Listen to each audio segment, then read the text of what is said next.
going to start this talk from the very beginning because we have that mini break after the session, so we're just going to shift everything. Later sessions are going to be on time. So we're going to start in a minute.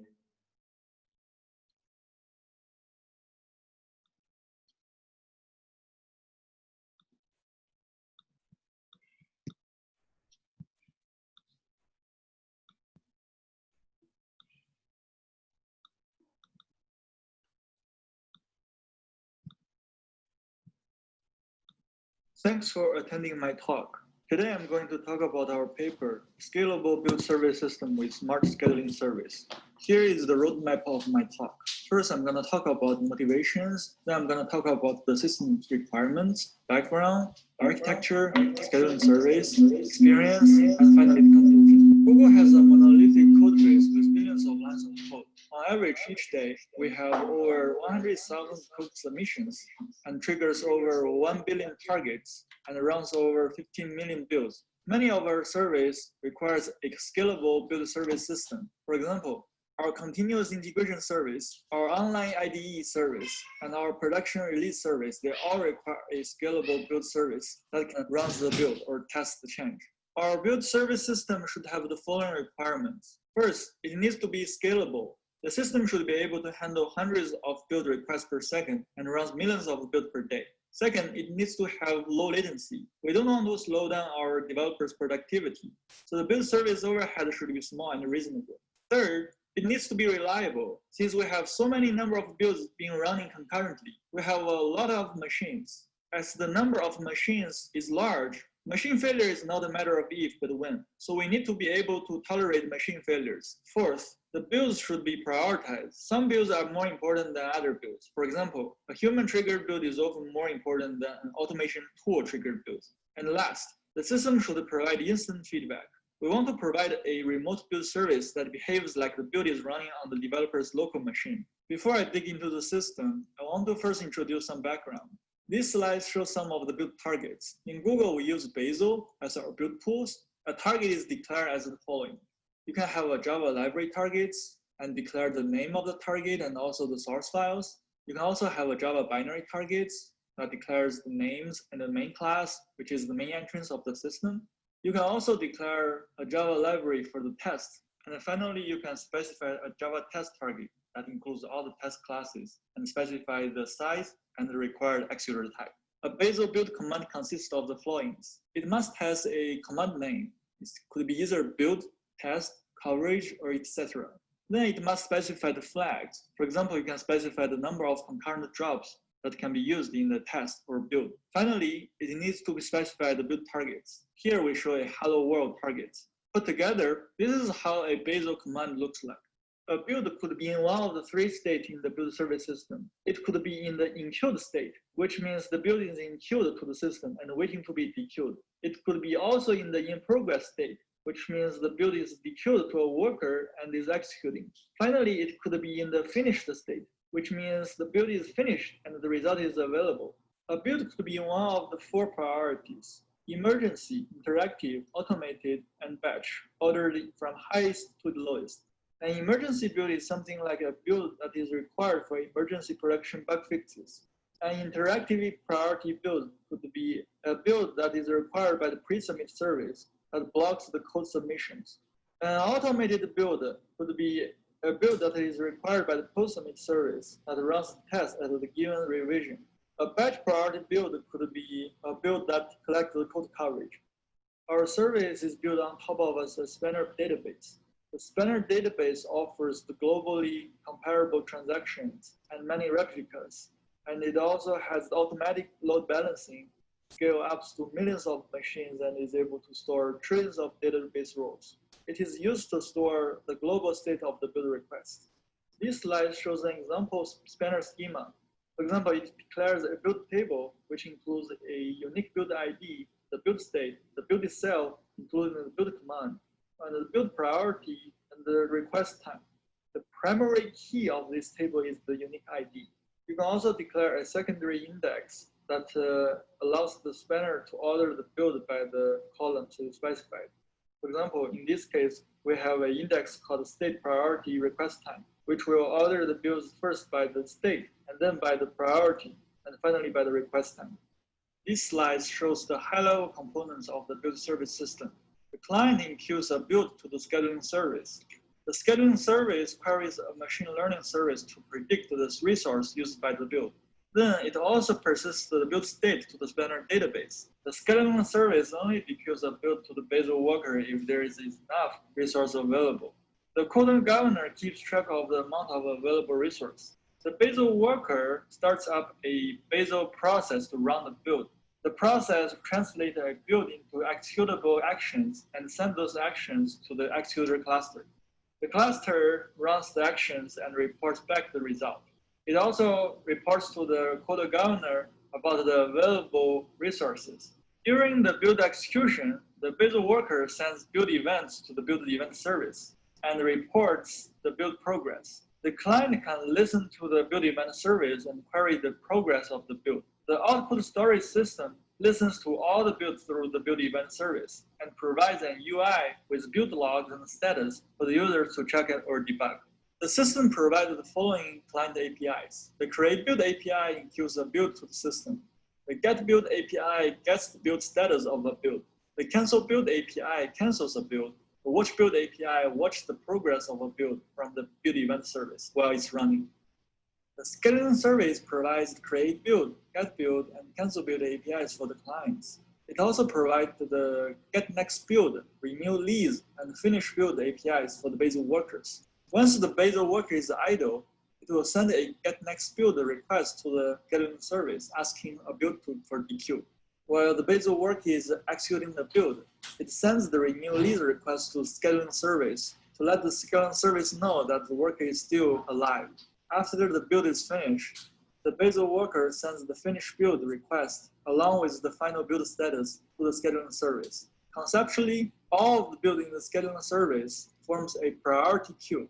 Priority queue is implemented as a spanner secondary index. The scheduling service needs to estimate build cost and sort the build based on the available resources, and finally finds the best basal workers for incremental builds. The basal workers runs the basal process and executes the build. It controls the memory, the network, and the CPU usage of the basal process. We use a pull model that allows the basal workers to actively pull the builds from the scheduling service instead of the scheduling service push build to the basal worker. The basal worker needs to send the renew leases to the scheduling service. Finally, when the build is finished, the basal worker needs to report the build final status to the scheduling service. A basal process does the following things. It needs to do the dependency analysis. It also needs to translate the build into actions for execution. Finally, the basal worker needs to publish build event to the build event service. The executor cluster executes the actions provided by the basal workers. Internally, it has an action cache, and in practice, over 99% of the actions hit the cache, which means a lot of the work are reused. The executor cluster also provides different executor types. For example, it has its x86 CPUs, the Mac executors, the GPUs, TPUs, and etc. It needs to keep track of the occupied and idle executors and report them to the quota governor. For the rest of the talk, we're going to use the executor service unit, aka ESU, to unify both the executor and memory cost. And we use that to measure the cost of the build. The quota governor collects the executor resource quota from the executor cluster. So internally, it uses a PID controller to report the available executor resources to the scheduling service. A PID controller continuously calculates an error value as the difference between a desired set point and the measured process variable, and applies a correction based on proportional, integral, and derivative terms. The input to the process is the output from the PID controller, and it is called the manipulated variable. You can think of the PID controller as a cruise control when you are driving a car. The set point is the target speed you want to achieve. For example, you want to achieve 100 miles per hour. The process variable is the current speed, and the manipulated variable is how hard you are going to press the accelerator. For our case, the set point is the total executor resource capacity. The process variable is the current used executor resource. The manipulated variable is the amount of executor resource that we should fill by executing more builds. The build event service provides the watch build client API. It keeps track of all the build events sent by the build service system for the basal process, and it provides a protocol to report the build progress and target result to the users. The build output storage service watches all the remote builds, and it stores the build output, for example, the logs, the status, or the statistics of the build. And finally, it provides an UI for the users to check the build status and debug failures. I want to talk a bit more about the build cost estimation in our scheduling service.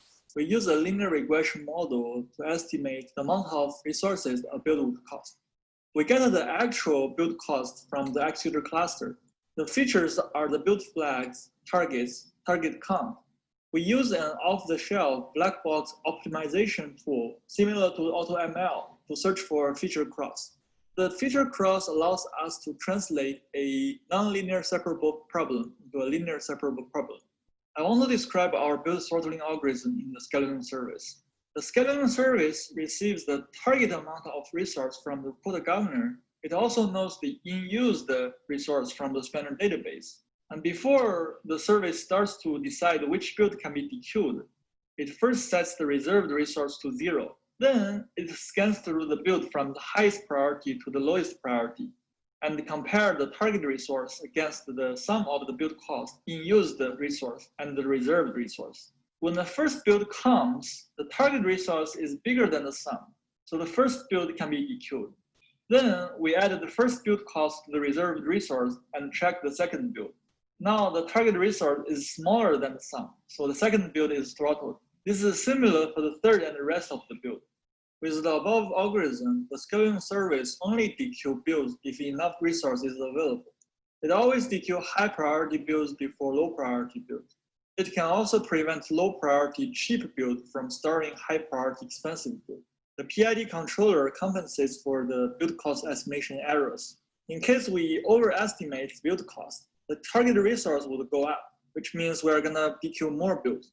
And in case of the underestimation of the build cost, the target resource will go down, which means we're gonna dequeue fewer builds. We have two worker selection algorithms. The first one is called the exact match algorithm, in which case we compute the hash of all the build flags and targets and send the hash to the worker that dequeued the build. When the next build comes in, we're gonna find the worker with the same hash and use that worker to dequeue the next build. The second algorithm is called the closest match algorithm, in which case we compute a set of hashes of all the build flags and target prefixes, and then we send the set of hashes to workers. And when the next build comes in, we find the worker with the overlapping hashes. Here I want to explain more details about the closest match algorithm. Suppose we have a command, basal test -- flags, target T1, target T2. So for target T1, we compute a set of hashes H1, which includes the hash of the flag and the target T1, and the hash of the flag and the prefix of the target T1. Similarly, for target T2, we compute a set of hash H2, and we union H1 and H2 and set the union set to the worker. When the next command comes in, let's say the command is basal test -- flag, target T3 and target T4, with the same prefix as the target T1 and T2. Then for target T3, we compute a set of hash H3. For target T4, we compute a similar set of hash H4. We are gonna dequeue this new build to the worker that runs the first build, because we found both H3 and H4 has overlapping hashes with the hashes on the worker. Because we have tens of thousands concurrently running builds and a lot of workers, it is quite common that we can reuse the previous build result. This includes both the dependency analysis result and the action results. Now I want to talk about our production setup and some experience we have for our build service system. We collect the data between October 1st, 2019 and December 31st, 2019. During the time, we run 15 million builds on average and up to 25 million builds per day. Our services are deployed geographically over the world. The dequeuing service jobs, the basal workers, and the executor clusters are deployed in the same data center to minimize the network latency. For the build cost estimation, we use the last 17 days of data to train our model. 95% of the data is used for training, and the rest 5% is used for testing. The table shows the average, minimum, median, and maximum queries per second for service API over the last 24 hours window in our experiment. It also shows the API availability. The average create build QPS over the last 24 hours ranges from 100 to 250. It reaches minimum QPS at weekend and the maximum QPS at weekday peak hours. This is similar for all other services. The average QPS of get build ranges from hundreds to thousands. It is higher because the get build API is called multiple times to query the build status during the life of a build.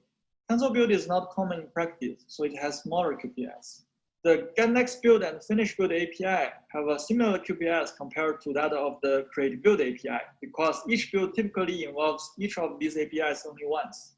The watch build QPS ranges from hundreds to thousands because multiple clients could watch the same build. Our services are available for more than 99% of the times when it is invoked.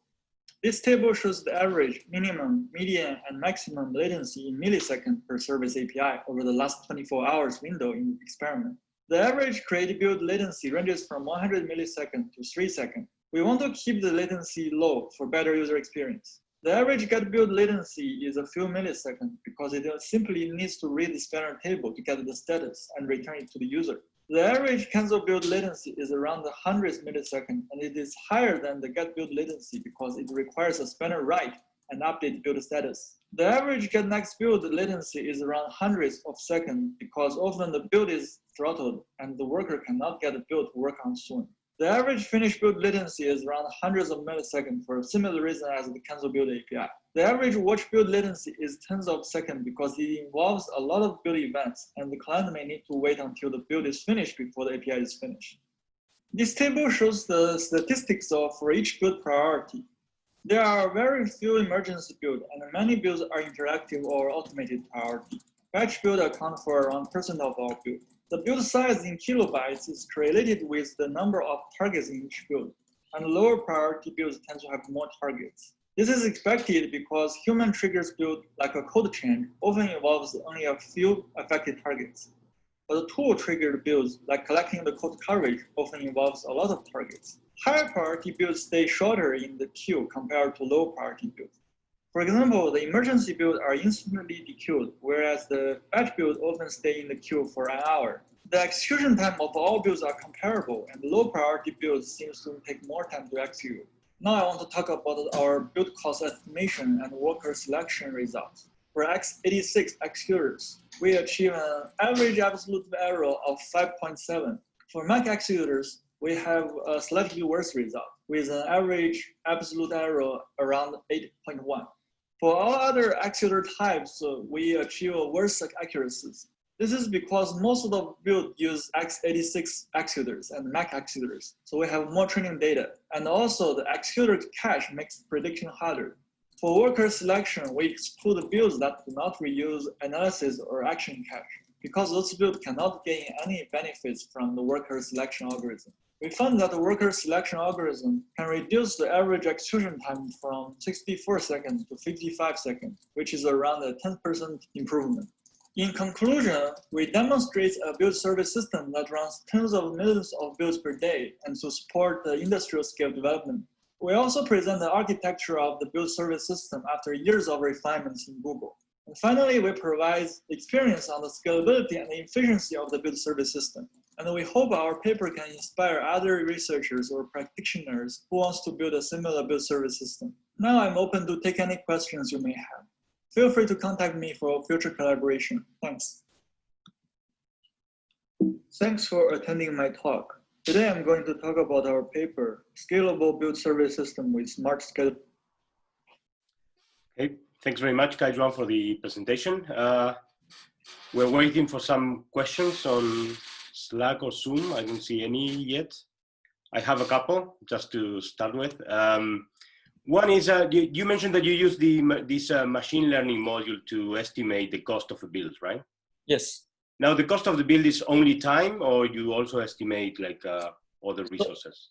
So it's about the union. We use a ESU. It's called the Executor Service Unit, which unifies both the CPU usage and the memory usage. So we predict that ESU. In the examples of the build commands that you showed, you can also like instruct things like the number of nodes you're going to use for the build, things like that. But that I guess can be I don't know whether that's also a resource somehow, number of nodes. Yes. So typically we have a default. This number of concurrent executors you can use is like 600. So we found if it's lower, then the build would take longer. But if it's larger, then it doesn't seems to help the build speed. So that's kind of like experience. Yeah. Okay, thank you.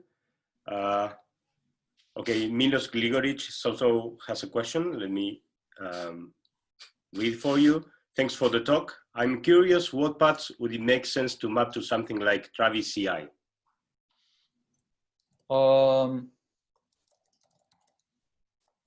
Yeah, I'm not quite familiar with Travis CI, but I suspect it only, I don't know if you can configure multiple workers. And I also don't know if it can support so many number of builds. I think the architecture is a little bit different. I suppose the Travis CI will basically just send the jobs and then it will just run. If you have too many jobs, yeah, I don't know if it will kill or not. But I guess it will just run each job in sequential order. And also, I suspect it doesn't provide a cache. For example, every time when you send a build to Travis CI, you probably would configure a fresh start, which would lost all the previous state. Also, it depends on the build tools. For example, if we use Bazel or Buck, it might preserve some of the previous state in the local workstation. If you use Maven, I don't think that has anything like that, so it will be slower, I think. Okay, well, again, regarding the machine learning module, Sure. And this is just a short question. One issue, well, you mentioned like you have these errors, like you mentioned in your statistics, the errors in the estimation. What is an error exactly? Is it an overestimation, an underestimation, both? Do you have any? So it's both. So in practice, we found a lot of builds use 0 ESU because most of the actions are already cached. So for those builds, it's very hard to kind of predict correctly because if you, I think our machine learning model has some drawbacks. Basically, it doesn't expose, for example, the previously executed build as a feature. It only assume the build is running on a fresh start Bazel process. So it doesn't consider those caches. But we found it's a pretty good model. For example, we have a feature that tries to make sure every user does not run more than a threshold of builds. So it doesn't block other users because we have limited resource. In that respect, in that aspect, our model works pretty good. Our PID controller, as I just discussed, will compensate about the error. For example, if you overestimate, which means you think the build would cost more than it should, then we are gonna PQ less build. But the code governor would know, okay, we have many idle executors already. So the PID controller will increase the target, which allows us to DQ more build. So I think the error that will not prevent the system from like doing the correct behavior. So that's kind of the, yeah. Okay, thanks very much. Sorry, we ran out of time. So thank you, Kaijuan. I'm just clapping on behalf of everyone. And we are ready to move to the next talk. Okay, we are ready to play the video, introduce the speaker. So the second talk, the title of the talk is Escaping Dependency Hell, Finding Build Dependency Errors with a Unified Dependency Graph. It will be presented by Gang Fang, and it will be also played as a video, and Gang will be available at the end of the talk to answer some questions. Thank you.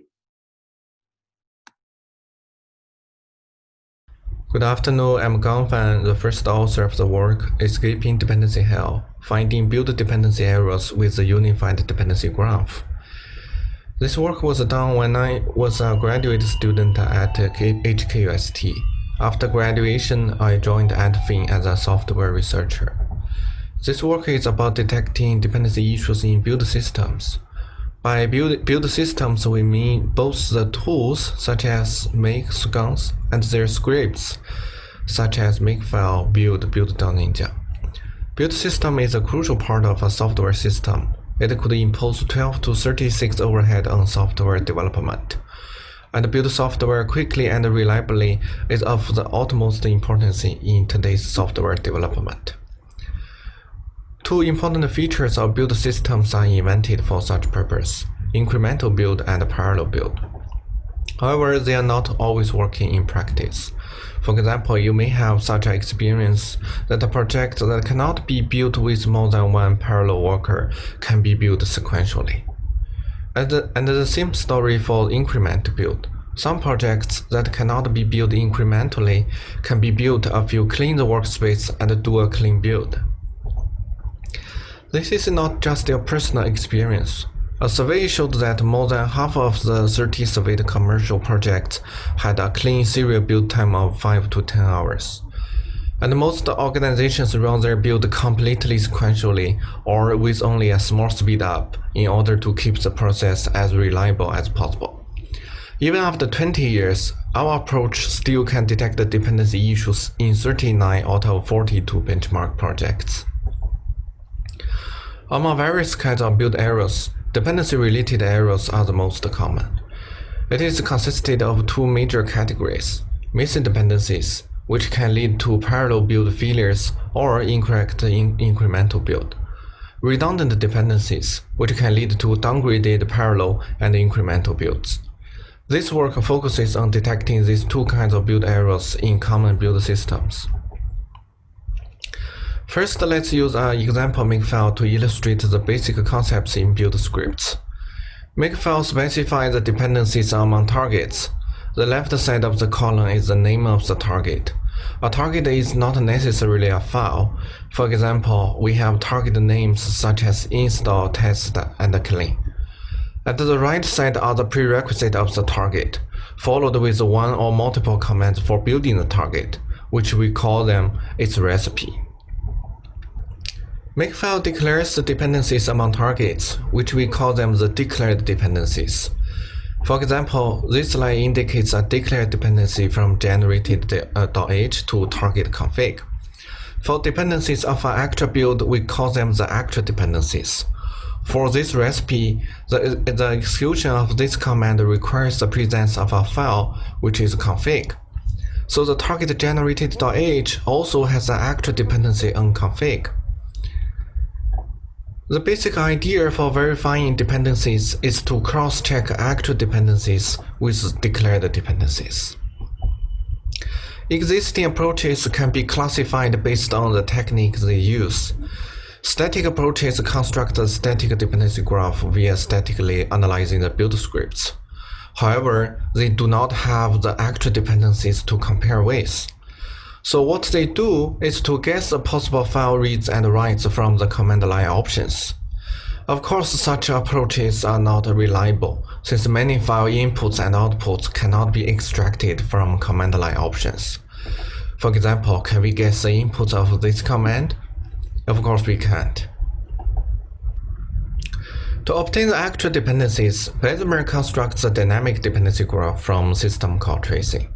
For example, for a file read, it will create a data dependency from a process to a file. And for a file write, it will create a data dependency from file to a process. With all the file operations in between, we can obtain the actual dependencies among files. And then they compare it with the static dependency graph from parsing build scripts to detect the inconsistencies. However, their approach has lots of false positives due to two reasons. First, as we have mentioned, targets and files are incomparable, since a target is not necessarily a file. Second, their declared dependencies extracted from script parsing are incomplete. Their static dependency graph lacks the implicitly declared dependencies. So what are implicitly declared dependencies? We use the same example to explain it. For the first rule, it specifies a declared dependency from foo to target lib. If you look at the command line, the execution of its recipe will read a file named lab4.a, which is a static library. However, lab4.a is not specified as a prerequisite of target full. So is lab4.a a missing dependency of target full? No, it's not. You cannot trigger any build issue with it. And this is an example of false positives that the Bessemer approach will report. That is because when declaring the dependency from full to lab, the build scripts implicitly declare a dependency from target full to all the output files of target lab, which is lab4.a. And this is the implicit declared dependency missing in the previous approach. To obtain the complete declared dependencies, Laker and Rice proposed build fuzzing in 2019. Similarly, it traces system calls of actual build for inferencing the actual dependencies among files. And then, to inference the full declared dependencies, it repeatedly triggers incremental build for each source file in a project. With the two kinds of dependencies, their approach will cross-check them to detect inconsistencies. Let me use an animation to illustrate how it works. Build fuzzing first builds the project once, so that any modifications in files will trigger an incremental build. To extract the declared dependency for one file, it first modifies the input file's content. The build system will calculate the dependencies and selectively build all the targets that depend on this file. After the build, it collects all the output files that have just been modified. Those files that have been modified are those that have declared dependency on this file, this input file. It repeats this process for each source file until all input files are fuzzed. The problem with their approach is that incremental build is not cheap. For example, the time cost for incremental build of LLVM is more than 38 minutes, and LLVM have more than 40,000 input files in total. In our experiment, Zero2 MakeCheck spent 53 hours on analyzing OpenCV and failed to analyze LLVM and OpenSSL in 60 hours. As a comparison, our approach for the same three projects ran only 10 minutes, 1 hour, and 6 hours. We can conclude that using build fuzzing to extract declared dependencies is not practical. So can we find a better way to extract the implicitly declared dependencies? Let's recall what can we get with the existing approaches. For this target, with script parsing, we know all its prerequisites. And we can also know the recipe for building each target from the script. And with system call tracing, we know which process actually generates this file. If we can find a method to bridge the gap between the recipe and the processes, the whole graph is connected and we can detect the declared dependence from this target to all the files by searching the graph. So we propose building instrumentations for resolving this problem. Remember that we can have the static dependency graph from script parsing. With it, we can have the recipe of any target. Instead of system call tracing a build as if it's a black box, we can initialize a process for each of the targets. In this way, we can know exactly which process is initialized for which target, so that all file reads and writes happen in this process and all its child processes are the file reads and writes of this target. Okay, let me give an overview of our approach. Firstly, we use script parsing to extract the static dependency graph, which is similar to those static approaches. This step provides the explicitly declared dependencies. The second step, we use the build instrumentation to instruments and traces an attribute. This step provides the actual dependencies among targets, and most importantly, it provides implicitly declared dependencies from this instrumentation. We use a novel graphical representation called the Unified Dependency Graph to record all three kinds of dependencies, with which we are able to reduce the problem of detecting dependency issues to graph queries. We further use an example extracted from a real open source project MPC to demonstrate our approach. This example contains both missing and redundant dependencies, and we are going to find them out after a few minutes. First, we will build the static dependency graph. Basically, the nodes represent all the targets and the edges represent the declared dependencies. Next, we start to execute the build instrumentation. First, we topologically sort all the graph and then do build instrumentations in the reversed order, from leaves to the root.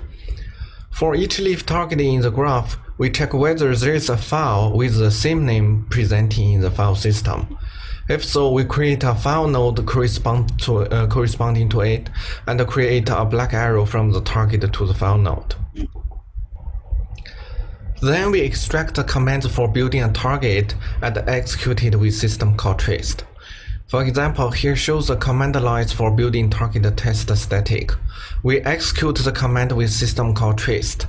After the execution, we detect that this command reads two files, teststatic.c and labmpc.a. At the same time, creates one file, which is build/teststatic. We create a file node for each file appeared in the trace, and for each read, we create a blue dotted arrow from the target to it.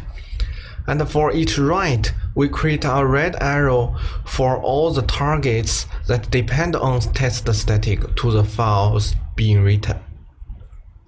Similarly, we conduct build instrumentation for the target test file, which creates 4 edges and 3 more file nodes. Finally, we conduct a build instrumentation for the target check, which adds 2 more blue dotted edges. Now we have finished constructing the unified dependency graph. In this graph, all the solid arrows represent the declared dependencies, since they are enforced by the build scripts, while the blue arrows represent the actual dependencies among a target and all its input files. Detecting dependency issues with the unified dependency graph is straightforward. On the graph, file F is a missing dependency of target T. If there is a path from T to F along with dotted edges, well, there is no such a path along with solid edges. And it is clear that the file ptest.h and mpc.c are 2 missing dependencies of the target test file. Detecting redundant dependencies is a little bit more complicated. The basic idea is that a dependency edge is redundant, of removing it cannot result in new missing dependencies. For example, if we remove the dependency edge from check to test file, target check will have a new missing dependency on build/test file. Thus, check to test file is not redundant. If we remove the edge from test file to test static, there's no new missing dependencies, so that this dependency edge is redundant. You can find more details for redundant dependency detection in the paper. To evaluate the efficiency and effectiveness of the approach, we implement our approach as a tool named VaryBuild with 4 checkers. The 2 more checkers are implemented for demonstrating the extensibility of the unified dependency graph. And we compare VaryBuild to the state-of-the-art mkcheck over 42 different open source projects, and we set the timeout to be 60 hours. Here we show the information of all the 42 subjects, including very large projects such as LLVM, OpenCV, and Python, as well as projects used in the evaluation of mkcheck. We support both Make-based projects and Ninja-based projects. For the efficiency, we compare the time cost of both tools. On average, VaryBuild is 26.5 times faster than mkcheck and incurs 58.2 times less overhead. By overhead, we mean the extra time cost over a clean build. As we have mentioned before, mkcheck spends more than 50 hours for 3 large projects, and as a comparison, our approach spends only 10 minutes, 1 hour, and 6 hours for the 3 projects respectively. For the effectiveness, we manually and automatically classify the reported issues to true positives and false positives. Our approach is able to detect more than 1,900 true missing dependencies and more than 200 redundant dependencies. And our results supports MK-check in 25 of 38 projects. To further evaluate its practicability, we have submitted all the reports for projects with less than 100 reports to their developers. By the time of writing, 398 out of 700 submitted reports are confirmed, which demonstrates good practicability of VeriBuild. Okay, this report stops here. Thank you for listening, and I'm ready for a few questions. Thank you. Okay, thanks very much for the presentation. Please post your questions through Slack. Hi, Gang Hang. Hi. I have a couple of questions while we wait for people to join in with their own questions. One is, I was wondering, since you monitor what the processes do, I was wondering whether if they write, let's say, they write into some auxiliary files like logs or something for statistics or anything like that, whether that may cause any issues in determining dependencies, like having false positives or things like that? Basically, in the implementation, we filter out those temporary files, because when you write a temporary file, it is being written later. It is not a dependency issue, so we just filter them out. Okay, but the way you do that is manually. You indicate manually which are the files you're going to ignore. Yes. For the analysis. Yes. Nice. Because one of the purpose of the VeriBuild project is to detecting issues. So those issues in the build scripts that the programmers are going to fix. So even though they do not specify the dependency from a target to a temporary file, it is still a missing dependency by definition, but they are not going to fix it anyway.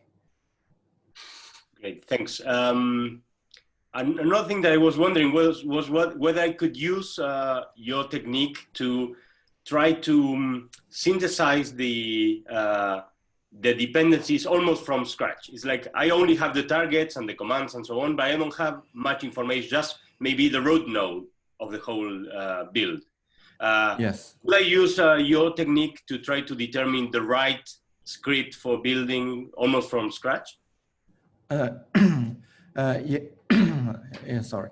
Yes, that is one of the future direction of VeriBuild. But one thing you can do is that with VeriBuild you can extract the correct build dependency. So you can throw the original makefile away and generate a correct makefile or a correct Bazel build file instead. Yes, that is one of the application. Yes. Okay, thanks very much. Okay. Vu Nguyen is making a point about this, saying that it's a nice idea to try to use this tool to synthesize automatically the build scripts. Yes, that is one of the good application of such a technique, since we have very old systems that are still use makefile, CMake, such like they are invented like 20 years before, and we have very advanced systems such as the previous presenter has presented the Google approach. So one kind of application of the technique used by VeriBuild is to translate the original build script to the newer systems. But okay. that is not the purpose of this work. Sure. Okay. Thanks very much, Gan. I'm again applauding on behalf of the audience. And we'll move to the next talk. Please, if you have any further questions for Gan and his co-authors, you can join you can write them on the Slack channel, and he will reply to those later on. or we might meet up during the break. Thank you. Okay, please let me know if we are ready to play the next video. So I present the speaker. Okay, great, thank you. Okay, so the third talk, the title of the third talk is How Far We Have Come, Testing the Compilation Correctness of C compilers. It will be presented by Sibyl Yu. And I must mention that this paper received the functional artifact badge. That means that the reviewers consider that the artifact is complete, well documented, and allows one to reproduce the results presented in the paper. So you're welcome to try the tool that's provided by the authors. Thank you.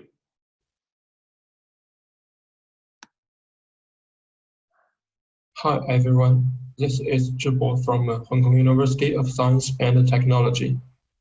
I'm going to give a presentation of our paper, How Far We Have Come, Testing Decompilation Correctness of C decompilers. This work was done with Professor Shuai Wang at Hong Kong UST. In this work, we made a comprehensive study on correctness of C decompilers and gave an up-to-date understanding of modern decompilers. Let me first introduce the background of our research. A decompiler takes binary code as input and outputs its corresponding source code. Science decompilers have been primarily used as the cornerstone of various cybersecurity and software reverse engineering missions. Its correctness is very important. There are already some successful business decompilers like AdaPro and the JB3. They are probably the best decompilers we can get. And there are also some promising open source decompilers developed by reverse engineering community. All these decompilers are extensively used in various commercial and research applications. Although decompilation technologies have developed greatly in recent years, there are still some pessimistic views. Researchers tend to believe that decompilers are error-prone and prefer to use some clumsy binary hacking methods rather than directly using output of decompilers. So in this work, we want to give an up-to-date understanding of decompilation correctness. First of all, I will give an introduction of the structure of modern decompilers. Generally, decompiler consists of three main components: the front end, the middle stage, and the back end. In the front end, which marked in green, binary code will be translated into assembly code. Then the assembly code is lifted into an intermediate representation. All subsequent analysis will be performed on IR code, which is more analysis friendly. In the middle stage, variables, types, and high-level program control flows are recovered from IR code. The IR code is also optimized at this stage. This stage is more complex, and it's considered to be the most challenging and important part in decompiling. In the backend part, the IR statements are translated into C statements. Translations are mostly maintained by concretizing code generation templates. So the motivation of this work is that academia lacks the latest understanding to decompilation results.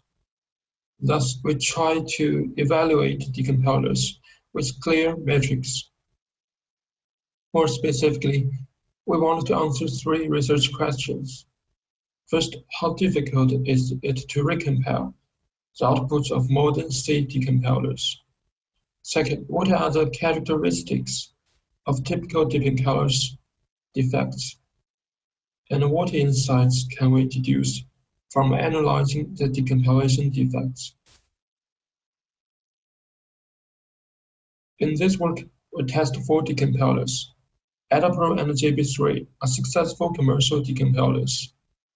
Redec and the Gra decompiler plugin of Redare 2 are open source. Redare 2 is a popular reverse engineering framework. It has some decompilation plugins.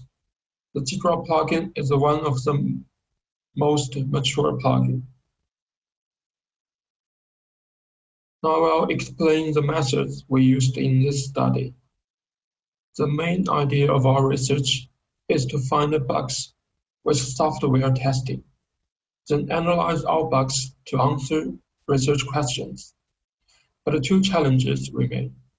First, how to effectively and systematically expose decompiler bugs. Since decompilers take executables as inputs, we need to generate them automatically. And second, how to verify the correctness of the decompilation result. We needed to check the semantic consistency of the outputs, the C code. To solve the first problem, we leverage the famous SysMIS2 and the AMI testing method. SysMIS can generate random C programs. We take these random C programs as seed, then use EMI methods to generate variants. I will give a brief introduction of EMI. This method comes from an idea: if we delete some statements that cannot be reached, behavior of the program does not change. For example, if we deleted the printf in second branch, this program still has the same output. In other words, we have a test oracle. The program and its EMI variants have the same behaviors. So by deleting or inserting unreachable statements in a program, we can get a lot of EMI variants with same behaviors. As for the second challenge, to verify the correctness of the decompilation results, we try to recompile the decompiled code, then execute compiled boundaries. However, our findings show that it is difficult to directly recompile the outputs of decompilers. To enable an automated workflow for testing, we seek to extract functions from the decompiled C code and use the decompiled functions to replace their corresponding code in the source code. The instrumented code can be recompiled into executable. In this study, we focus on three kinds of errors and defects. The decompilation errors are errors thrown by decompiler when processing input executable. The recompilation errors are yielded by compiler when we try to recompile the decompiled code. And the decompilation defect means deviant results of the recompiled executable and the input executable. So this is the workflow of our study. For each EMI variant, we first compile it into an executable.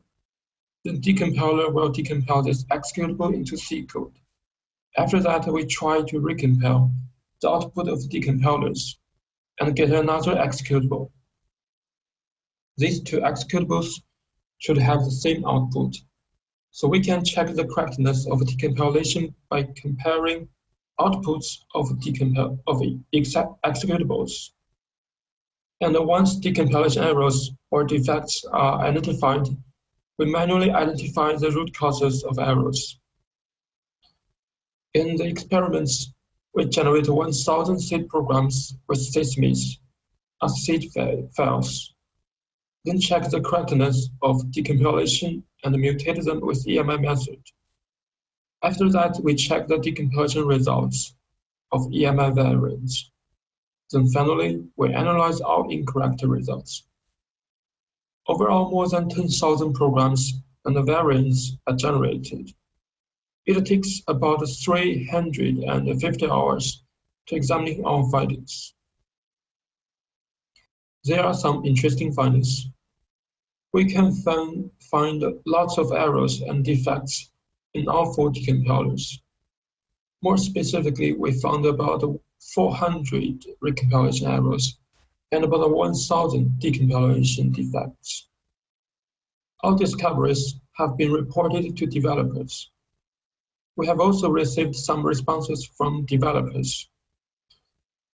We're glad to know that our findings are helpful for developers to update software. Also, it's surprising to know that IDA also internally use systems to test their decompiler. Here I will give 3 examples of our findings. The first one is wrong variable type. We found that wrong variable types can even change the program execution flows. In this example, variable I is int type in the source code, but it's recognized as unsigned int type. If an unsigned int variable is compiled with a minus value, for example, -12, this minus value will be converted to unsigned int. It will be a huge positive value. Thus, the value of this expression is true, and unreachable statements become reachable. Another example is about function call parameters. Function prototype recognition has been studied for a long time, but some decompilers still failed to recover correct function call parameters. This causes an inconsistency in the function declaration and the invocation of function. It can seriously prevent recompilation. And the third example is erroneous optimization. We found that decompilers usually use optimizations implemented by themselves, but some optimization strategies can be wrong in some cases. For example, in this case, on the left side, the variable 0 is an integer with 32 bits length. It's truncated to 8 bits integer in the second line. This truncation is considered superfluous and removed on the right side, because the variable 1 will be extended to 16 bits in third line. So the optimization strategy will replace this truncation and extension with a single truncation. It's clearly wrong. Bit length is not correctly taken into consideration in this optimization. To analyze root causes of errors and defects, we also pinpoint buggy code fragments in 2 open source decompilers. Overall, we found 13 buggy code fragments. All of them are logical bugs. 12 of them are found from the middle stage, and the other one is from the backend. Finally, I will conclude our findings. To answer the first question, how difficult is it to recompile the outputs of modern C decompilers? Although researchers were generally believing that outputs of C decompilers are not for reuse and not even recompilable, our findings show that modern C decompilers already show good support of recompilation for many non-trivial C code. The results are promising when using decompilers in code reuse applications. The second question, what are the characteristics of typical decompilation defects? We found a type and a variable recovery failure occur frequently, although relevant techniques have been developed in academic for many years. And sometimes erroneous optimization can make the decompiled code malfunctional.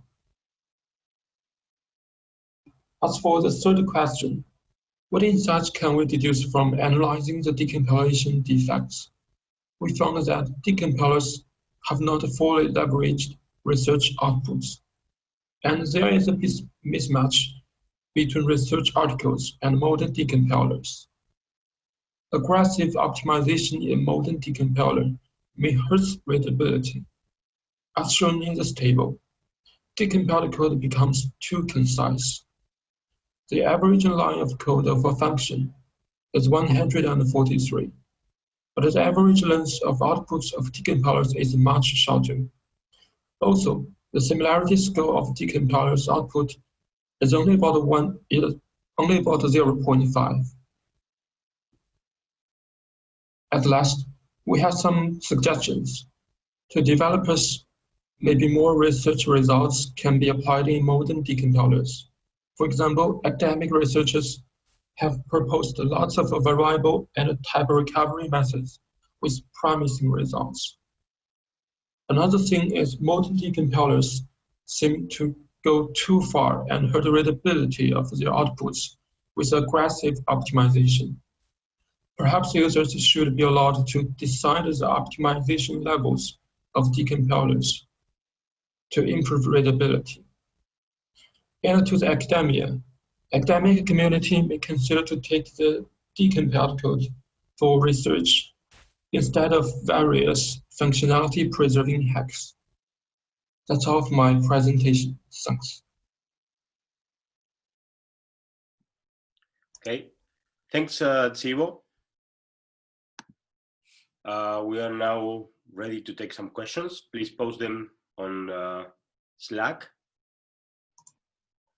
I will ask a question myself to start with. One thing that I was wondering while I was seeing when you were describing your oracle, in the generation of the variants, is that you use these equivalence modulo inputs, right? As the oracle, to consider a variant and the original program as equivalent, right? And I guess this is somehow related to what C-Smith generates, but I was wondering whether you might get some flaky behaviors, like some behavior of the program that depends on some, I don't know, random decision or anything, and they'll make you decide that two programs are equivalent, and later on they are found not to be, like having again false positives or something like that due to this issue, or? Actually not. We only use C-Smith files. These files, they have no input, have a checksum as output, so we didn't consider that situation. Okay, so the C-Smith will only generate things that don't read from files or anything like that, only will have their behavior dependent on the explicit input, right? Right. Okay, Ganfang also has a question. He says, thanks for the talk. Based on our experience, C++ programs are much more difficult to decompile. Could you discuss a little bit more about C++ decompilation? Is it even worse? Yeah, I think it is. In fact, most decompilers, they didn't support C++ applications. Most they focus on C programs, and this work only focus on C programs too. Okay, and do you think there are any intrinsic complexities in C++ that you're not taking into account in your work that's targeting C? Yes, that's a much complex problem. Okay, one question regarding your, let's say, the whole infrastructure for your analysis. If I'd like to replace the C-Smith programs that you generate by real C programs, what would be more difficult to, I mean, how would that complicate the analysis? The most challenging part is that you need to compare the semantics of the output of decompilers, because it's just a C code. You cannot know its behavior by analyzing this code. You need to run it, but you didn't know its output. So you need to design a scheme to check the output of decompilers, check the consistency of source code and the decompiled output. Okay, thanks very much. Any further questions? If not, let's thank Tsibo. The applause is on behalf of the audience, and thanks very much for the very nice talk. Okay, this concludes this session. Recall that you can still ask your questions on Slack, and the authors may respond them offline later on. And please join the break, and you'll be able to meet the authors there. I don't know if we'll still have time or we'll have an overlap with the next session. Okay, thanks very much.